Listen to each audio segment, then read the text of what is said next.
right, welcome back to the White Hill Pod. I'm Andrea. I'm here again with Dawn and Kyle. And today we're going to be discussing a little bit about some of the families that were here at White Hill. Mainly three of the families of about, I think you said there were like 30 or 40 different ones. A lot. Very popular house, but of course we only have record of so many. So we're going to be talking a little bit about the Crossleys, the Mayers, and the Bruces. So, if you guys want to talk a little bit about I think it was the Crossleys that came in the late 1800s, 1896, I believe is when he was here. Yeah. Yeah, so the Crossleys came here 1896. Archibald Crossley was the last baby to ever be born here. His father owned Crossley Machine and Tool, which made all the machinery, all the dyes, all the materials needed for the textile trade in Trenton at the time. And Trenton was pretty much the world capital of textile making, pottery, all that kind of stuff. Along with the steel. Yeah, so the Crossley family, that's where they made a lot of their wealth. And what they did when they came to White Hill, they kind of put their stamp on it, like many families, but they took a colonial house, which was just a square box, Yeah. and blew out the front and the back of the house and made it more of a grand Victorian mansion. So if anyone ever comes here and you come through the house, you'll see some architectural features that don't fit a colonial house. That was done by the Crossleys. They even imported a staircase and replaced the main colonial staircase with a staircase from Louisiana in 1896. So they like have that like a big staircase on the back of an 18-wheeler or something, just driving it up the interstate. I guess they had done it by ship by then, but then that's think true, about yeah, in 1896, getting something from Louisiana all the way up here was probably took a lot of resources and money. And I mean, to put a stairs in a normal house now is a big, construction thing. I couldn't imagine 1896 after getting it shipped here and putting it in. That's crazy. So, And you can even see, to your point, some of the architectural changes here. There's a lot of bay windows that I'm sure weren't really here when it was just a colonial house. It was very square back then. So he did put a lot of his architectural, like the Victorian spin on a lot of things. So yeah. Second floor is actually really interesting too, because you can kind of imagine what it would look like in the colonial time. You didn't have hallways, so you just had like big rooms that you would just walk through room after room. And the Victorians came in and they built hallways. So now you have smaller rooms where the rooms are reconfigured. And you can tell when you go onto the second floor from the chair railing, because you have these very big Victorian chair railings that go around and even on the baseboard. So you can kind of guess on which century that they were changed. And then, of course, when it became a restaurant, there were more changes done. And you can see the difference between those moldings too when you go on the second floor, which is really interesting. The Crossley family, didn't Archibald have a memoir he wrote when he lived here when he was a kid? He was in Princeton when he wrote the memoir. But it was So about his time as a child here, right? it was. It was. So he wrote it, I believe, after they left here. It wasn't as long as I would hope. It wasn't as detailed as I would hope. Yeah, because But we thought we hit like the treasure trove, like almost like a diary of somebody who lived and grew up here, and then we got it, and it was not quite all that, right? yeah, I wish I had more detail. But it did say that they found Hessian artifacts In the basement, right? in the basement, and beer. Didn't they have Hessian beer that they found? Yeah, I thought it said that they dug. I think from what I correctly remember, is Archibald's father and uncle were down there doing something in the basement, digging, and they stumbled upon, like Dawn said, a whole bunch of Hessian swords, guns, and beer from the Revolutionary War. Yeah. And that's pretty crazy because that's a substantial time from when they were buried till they found them. At Very least, true, very true. So the only thing, the story that I kind of come up with is after the battle, they were kind of things that were collected afterwards. Not that they left here during the Hessian occupation, which would be my guess. yeah. He also alluded to a very important member of American history that had visited here. True. Of course, he was referring to General Washington. However, he didn't put enough details in, so I just want to scream because he alluded to the fact that everybody knew the story, considering at the time he wrote it. But no, we don't know the story, and I wish he would have told it. So even in the 1890s, it was alluded to that George Washington had come and visited the building at some point. So we were only left guessing. No. And that's the problem with history and proving things Yes. because a lot of stories are written down and we can't prove, we can't disprove Archibald's story. We wish we Someday, could. maybe next year we will. Wish we could. You never Hopefully, know. hopefully there's a document out there somewhere. If you guys are watching, look for it. Hopefully we can find documentation that George Washington actually came here, and if he stayed here, that'd be fantastic. Well, he did know the residents of the household. He was friends with Annis Boone Stockton. So did he come when Mary Field was here? Did he come when Annis Boone Stockton was here? It's a possibility. He was definitely in the area, so it's definitely a possibility. We just don't know when, where, why, how long. Now, you could argue that a lot of people, especially today, we just went through an election. A lot of people might know some of Crossley's influence, correct? Some of the stuff he's done with True. others. I forgot about that. That's a good point. So there is a wing at the University of Denver named after Archibald Crossley, who was born in this house in 1896. Like Kyle said, last baby born here before it became a restaurant. He went on to start the opinion polls with some guy named Gallup and Roper. They were in competition, so you've all heard of the Gallup polls, right? Oh yeah. Originally, there was a Crossley poll and there was also a Roper poll, and they used to bet amongst each other over who was the most accurate during the presidential elections. And I believe Archibald had a radio show at one point, and he came the closest during, was it Roosevelt? I believe it was Roosevelt, yeah. Yeah, and that's when he became more famous, and that was what, in the 1930s, I believe. And he was what coined one of the fathers of the opinion polls. Yeah. I think it's pretty appropriate for this Interesting time of guy. year.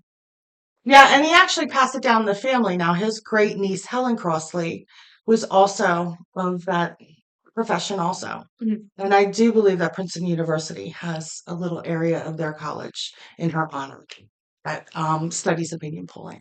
The Crosleys were here for what, 10 years, roughly? They left in 1914. Cool, because I found this article from January 1st, 1908, in Country Life in America, Volume 15. And it looks like Joseph Crossley was trying to sell the mansion. It says here for sale. One of the finest colonial county residents in the Delaware Valley, located in Fieldsboro, New Jersey. There you go. 1,000 feet frontage of deep water. So they're talking about on the Delaware River, which is right behind the house. Excellent yacht anchorage, 75 feet elevation. Railroad station and electric cars within 3 minutes walk. 45 minutes to Philadelphia, 20 minutes to Trenton, 80 minutes to New York. I thought I said 8 minutes to New York. I was like, what? It's a really fast car. Yeah. Electric car. It says here too, electric lights, steam heat, gymnasium, There's a and gymnasium here? all Yes, I city remember that all story city now. conveniences, almost 35 acres of land, will sell very reasonable and at liberal terms. Oh, nice. Very cool. So that's cool. I just found that not too long ago. Now, that does bring to mind Archibald's little memoir where he talked about getting a car, the first electric car that his mother drove, and said it cured any illness, taking a drive in the country. Yes, because I remember from that memoir that his mother complained about the horse and carriage. It was rough ride. So Yeah. that's really cool. Cure And all her ailments. didn't correct me if I'm wrong, because you know the Crossley family a little bit better than me. They transferred ownership to the house through like some kind of trade to the next family, right? To the Mayors. So that's the next family we're going to talk about. So before we do that, the gymnasium. Yes. Oh yeah. Guess where the gymnasium was? Go on, Andrea. Here. No, the old carriage house. They talked about Oh, renovations of the old cool. carriage house, which is the little red house next door on the second floor. So there was some kind of gymnasium on the second floor. So we can only imagine what a gymnasium in the 1890s would have looked like. Yeah. That kind of brings me back to like some of the pictures from like the Titanic of the gymnasium that they had. Yeah. That's the only thing I could picture. Yeah. I don't see there being like a courtside seats and a basketball court up there or anything. So, but that's pretty cool. Yeah, that is Little glimpse into White Hill in the late 1800s, early 1900s. Yeah. So, if you ever wanted to sell it, you can just use that description. There it is. I don't know what the gymnasium looks like today, but So now the Crossleys had traded buildings with the Mayors. Now, Joseph Mayer, He's up over there. you could see that or not, Pop up a picture. was also part of the pottery industry, and that's how he knew Joseph Crossley. They had the house for about 10 years, right? 1885, right? Yeah. Yeah. Yeah. That sounds about right. We'll check our dates. There's a lot that happened in the 1800s. But yeah, like Dawn said, the Mayer family, Joseph and James Mayer, owned Arsenal Pottery down in Trenton, Yep. one of the biggest producers of textiles, tile work in the area. So I think the deal with the Crossley family was because Mr. Crossley had space down in Trenton or a warehouse, so they kind of swapped the spaces, kind of a business deal. So Mr. Crossley got that property down in Trenton, and the Mayer brothers got this house, specifically Joseph. And we know that he had a kiln somewhere on the property, and he invented a whole bunch of ways to glaze tile, a whole bunch of patents that kind of revolutionized the way that they made tile back then. So, kind of a big deal. This fireplace behind us, this is one of the two surviving unvandalized in the house. He had 3 different glazing patents on this, and this was majolica pottery, which was a certain way of glazing the pottery. We do have a couple other samples that we have that we don't have on display right now, but we do have them. You can easily Google Mayer pottery, and you can see a whole bunch of samples on Pinterest also. Yeah, they were really cool couple guys there. They had some really cool top hats in that picture. Um, but yeah, they revolutionized that industry. We know they were here for about 10 years also, Yes. roughly. Big guys in the Trenton pottery industry, like you said. Other than that, we don't know too much about them. No, I know that he had a wife named Mary. He had another Mary on the history of White Hill. I had heard she died of tuberculosis, but she did not die in the house. So we originally thought she did die in the house, but she did not. And I don't think they had any children though. Oh, Yeah. no, I And don't I think don't know so. what happened to them after they left White Hill. I did find another article here because research is really fun. But this was from July 26, 1898, and it was in the Trenton Evening Times. And it says Joseph Mayer of Arsenal Pottery has recently patented a process of complete combustion of fuel and is now awaiting foreign patents before placing his invention on the market.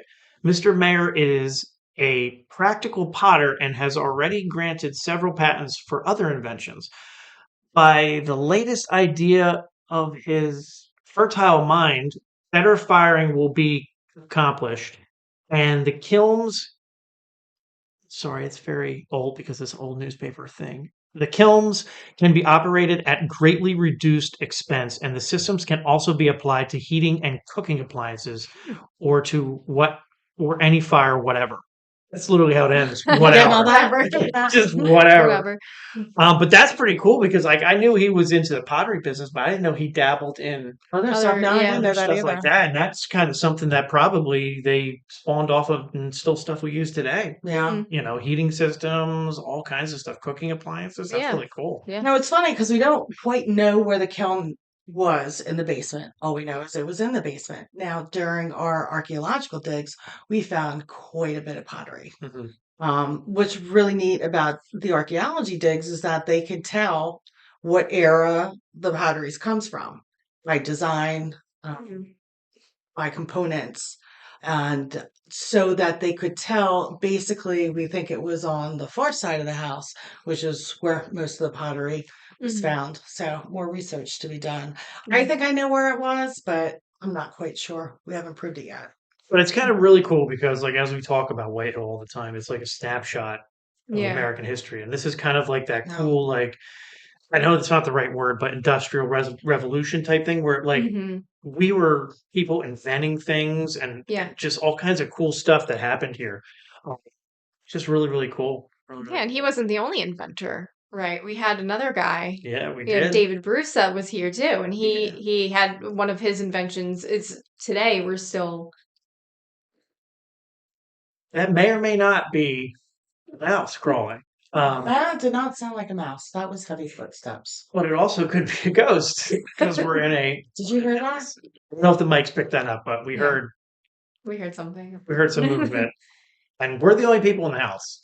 And I think David Bruce might have been spotted too, perhaps. So Allegedly, yeah. allegedly. All right, we started. So we've gone from the 1880s down to the Yes. 1830s. Yes. All right. So we're actually dropping through quite a few families. Gotcha. So out of all the families that have lived here at White Hill, we only study 5, basically because we only have so many resources.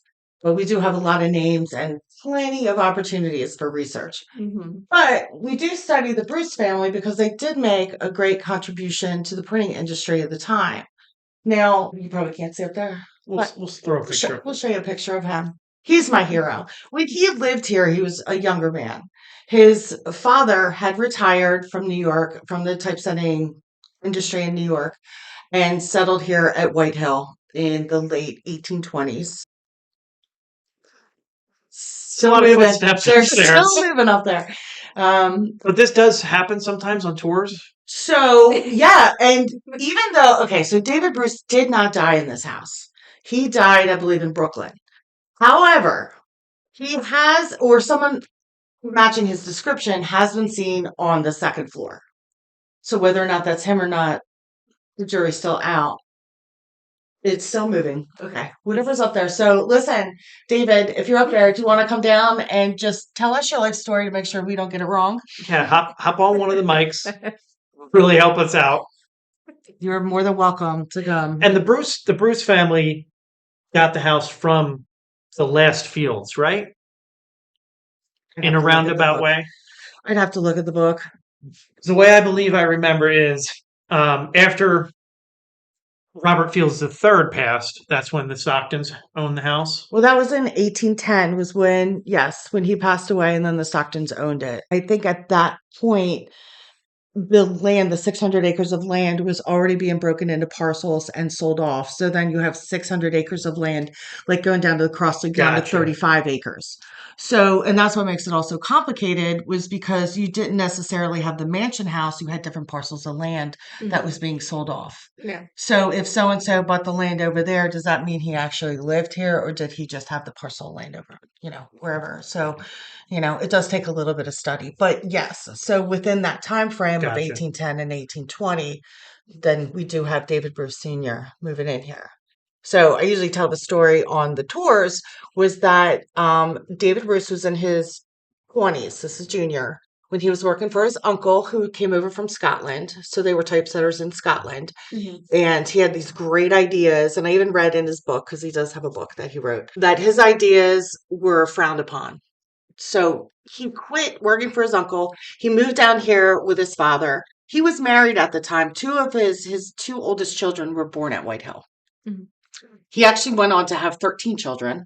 Oh, yeah. Wow. So that's a lot. He was a mover and a shaker, let me tell you. He was a busy guy. He was a busy guy. So, but he was also very creative and very intelligent. Mm-hmm. So not only did he invent this machine up in the attic, he had 3 different patents in the end. He invented 9 different typefaces, which back in the day wasn't as easy as today, where you could just do it on a computer. Yeah. A lot more complicated back then. There's a lot to David Bruce. Yeah. There's a lot. And the distraction everybody has is not helping. David upstairs is distracting him. Yeah, he's like, no, that's wrong. He did go on to invent these 3 different patents. There was a plot to destroy his machine before he could get the first patent. So there was a plot to sink him and his machine on his yacht before he could get it to the patent office. And luckily, through friends, David found out about the plot and foiled the plot and brought the machine to the patent office and lived happily ever after.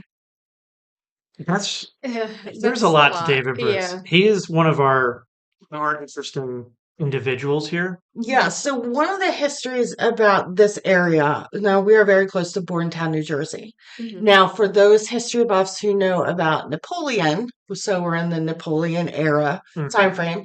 Napoleon had a brother named Joseph. And Joseph Bonaparte was the king of Spain. And when things started going very badly for our little Napoleon, the king of Spain was deposed. And so he took off and landed in Bordentown, New Jersey. And so he had quite a bit of land that he bought not very far from here. So, and who did he hang out with, Kyle? He hung out with Mr. Bruce. They used to kind of hang here at White Hill. From some of the newspaper articles that we found, they used to just hang, talk about history, talk about everything. Fireside chat. Smoke cigars and drink whiskey and have a great bonding experience, I guess. But they were pretty close friends. And it seemed like they always met here at White Hill for some reason. We don't know why. And like Dawn said, Bonaparte's brother, Joseph, had a humongous estate in Bordentown, had his own lake, a whole 9. But apparently White Hill was the place to hang out, and Yeah. guess what? It still is. How about that? So no. So you mentioned fireside chats. So can you go into a little bit about what that means? Like We what don't they hung out here, but we don't really know, but we do know that Mr. Bruce was really interested in certain things. So I found this article, and David Bruce Jr. lived a really long time for a man of that time period. yeah. There's a newspaper article I found from 1892, and it's Mr. Bruce's 90th birthday. And in this article, it says some cool stuff. It's kind of like a weird interview that they did with him, but it basically said when he came to White Hill, that's where his idea for his typesetting machine popped into his head. In 1840, he completed and sold the invention, whereby the old process was forever done away with. So this machine kind of revolutionized the typesetting industry. Mhm. Not content with this, however, he turned out in 1846 and improved upon it. So he revolutionized the industry and said, no, Yeah. no, Oh no, yeah. I want to make it better, which he completed the machine. And as it and when people started to use it, he became basically a millionaire because how Oh yeah. efficient and better it was. But Mr. Bruce had been engaged in literary work, being at present and contributor to spiritualistic papers. So in this time, the whole spiritualist movement was happening in the United States. Mhm. Years ago, Mr. Bruce was a co-writer with Walt Whitman. So Walt Whitman, the famous author. I Yeah. did not know that. Yeah, and he was on a paper called Aaron Smith's Paper in Williamsburg, and has many interesting anecdotes with the Good Gray poet. So another Hmm. big history Mhm. person that they used to hang out. Who knows? Maybe Walt Whitman was here at White Hill. We don't know. Yeah. He was a New Jersey native, I believe.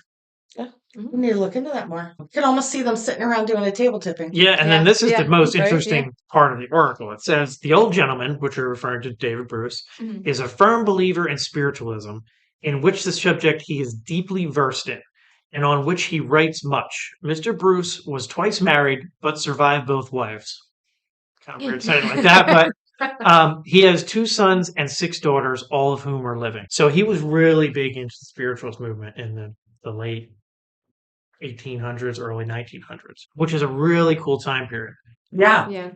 I mean, So back then, because of the Civil War, they say a lot of women were into the spiritualist movement because a lot of their husbands had passed away or they were, on the battlefield. So they gravitated towards things like mediumship, table tipping, all kinds of things. Seances were really big back then.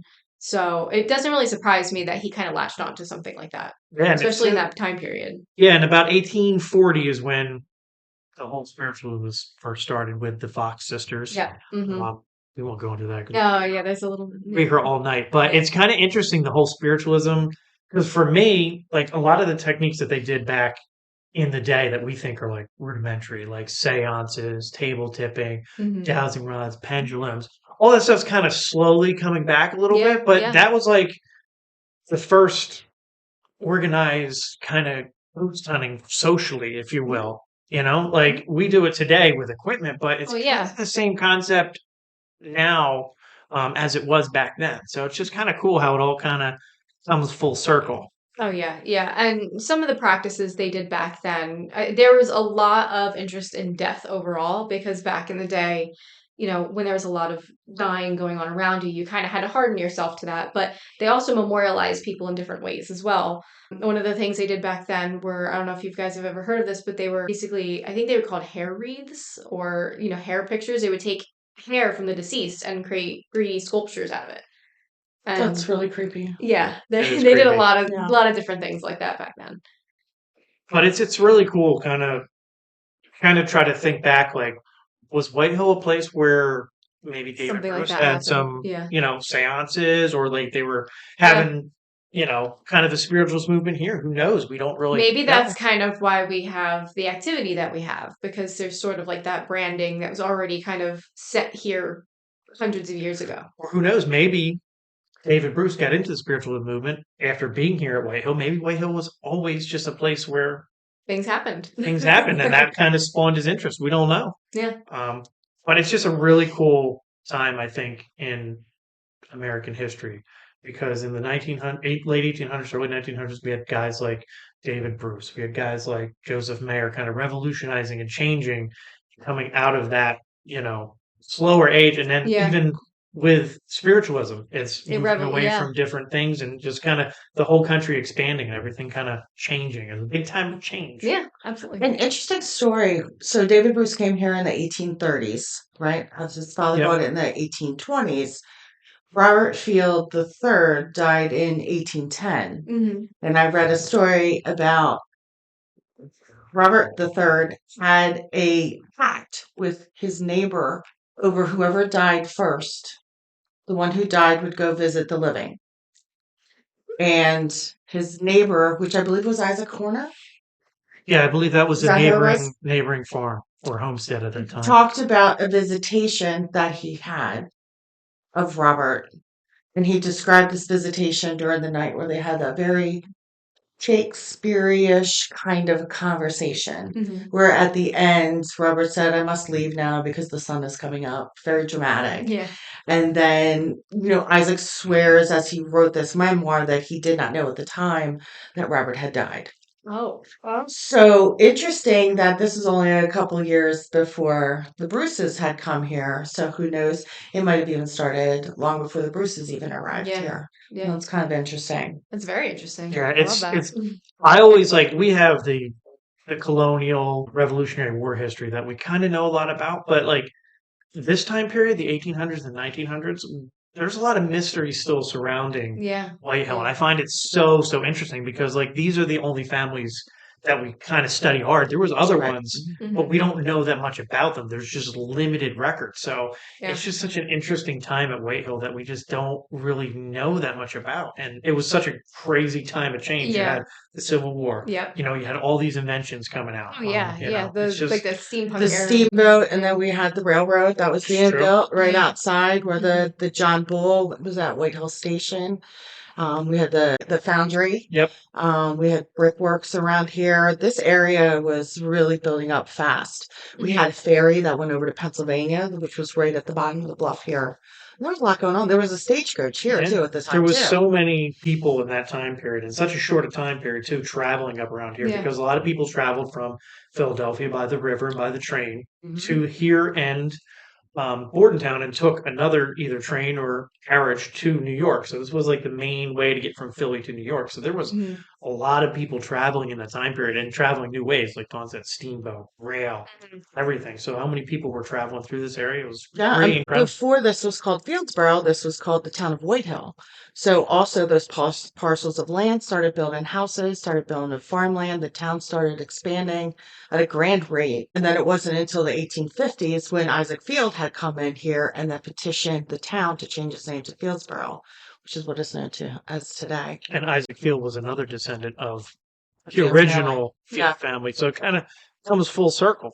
And without him, it wouldn't have been named Fieldsboro, Nope, correct? it'd still be the town of Whitehill. And if you think about it, like you were just saying, there were so many changes happening, and with that happening, and just the growth of the town and the building up of the town, it kind of makes sense that we don't really have a lot of information on these families that might have been here along with the other three that we've studied because there's so much chaos happening. So you have to figure, things are very well documented today with the internet. Without that being there, things, this place changed hands and records probably went all over the place. Yeah, it's very hard to.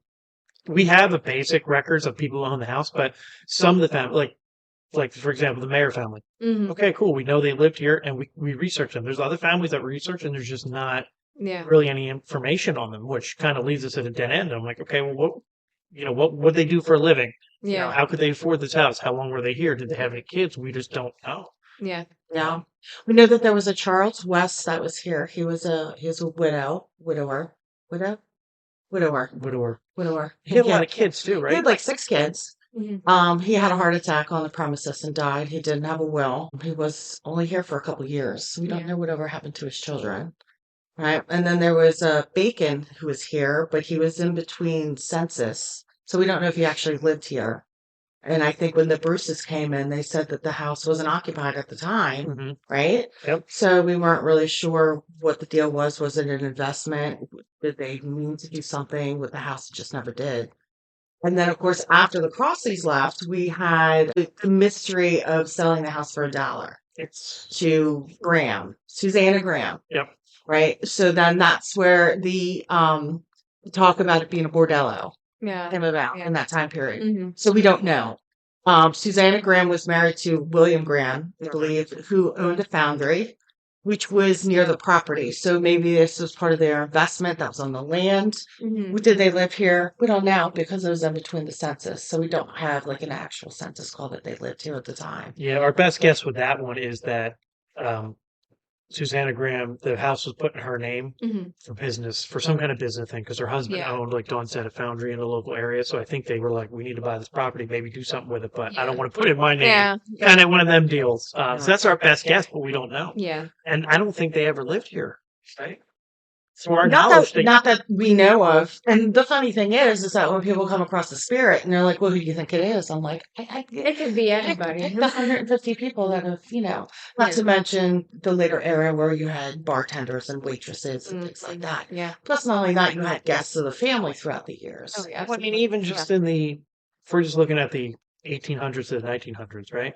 We had families that owned it, but like even David Bruce, was he here all the time, or was this kind of his second summer kind of place? Who was here? hmm Because you had to have someone here. It was 35 acres at minimum when Right. when the Well, even Crosleys the had it. Who was Crosleys- taking care of it? There Even might the have been Crosleys family. said this was their country home. Yeah, And their main home was in Trenton, which is kind of funny because we're like 5 minutes from Trenton. Yeah. But that's because we have cars. Oh yeah. Yeah. So yeah, maybe it was a couple hours on horseback Yeah. or carriage. So this was their country estate. and who knows, right? Maybe they had a caretaker. Maybe the caretaker was here with their family. We have no Wow. idea. hmm And like Dawn said, people ask all the time when they come in and experience something. They're like, "Oh, Who is was this? there, we experienced some children activity. Who is it?" We're like, "It could be anyone from the It's a lot of fields kids to here. could be someone we had no Yeah. idea who was here."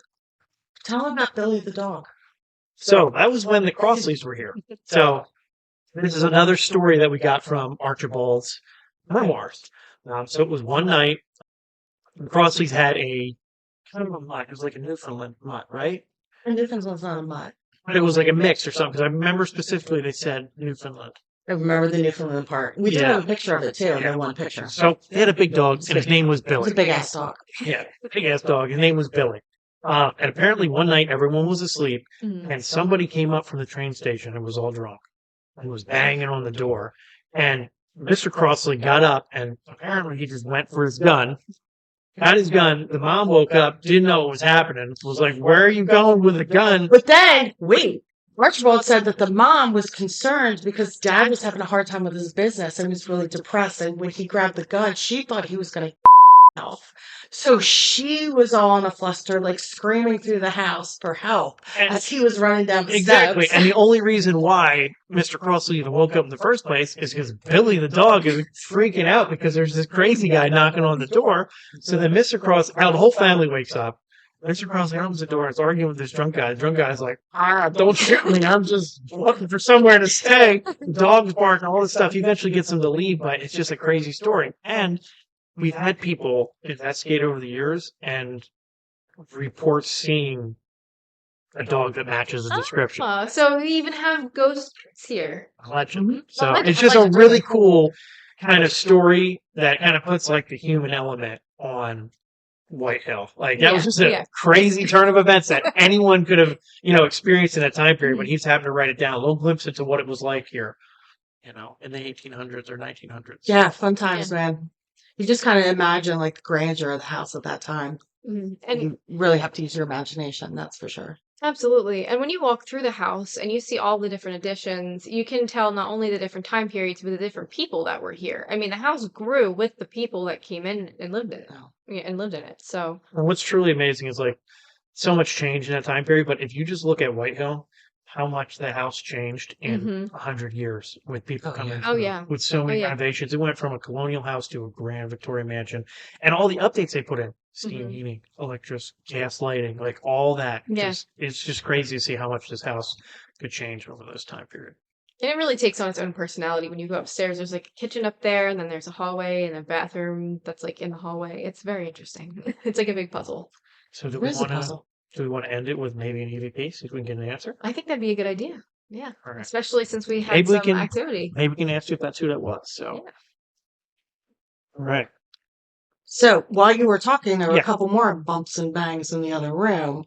So I'm hoping whoever was up there is now on the first floor, and you guys can come in and talk to us for a couple minutes. And That would be okay. that does happen sometimes when we're doing tours. Yeah. It seems like when we start talking about the history. Yeah, well, I know when you talk about me, I tend to come into the room because I want to hear too. So it makes Good point. sense. Yeah. All right, so I'll record and you guys ask some questions. We'll go around and then we'll listen, see what we got. Okay. All right, 1, 2, 3. Is there something that you guys want our listeners and viewers to know?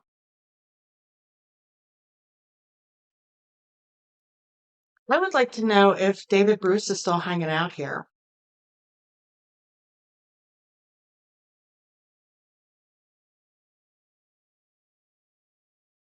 What was one of your fondest memories of living here at White Hill, if you did live here?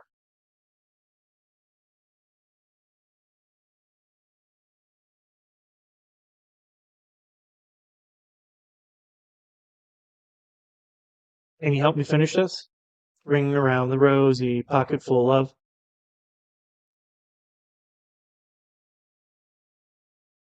Ashes, ashes.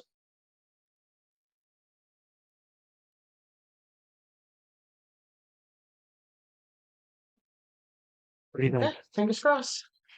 Let's see. Is there something that you guys want our listeners and viewers to know?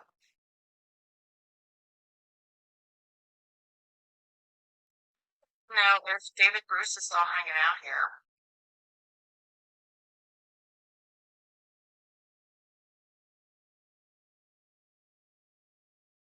What's one of your fondest memories of living here at White Hill? You live here.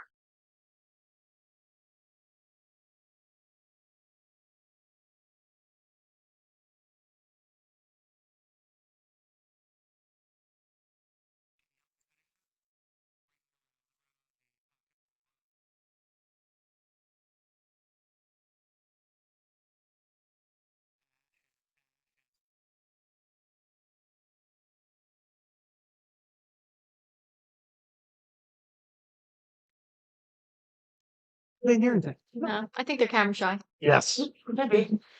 They're too busy walking around upstairs while we're talking. Yeah. Yeah. That pretty much wraps it up. We have a lot of other families to explore, a lot of other happenings at White Hill. A lot of other rooms.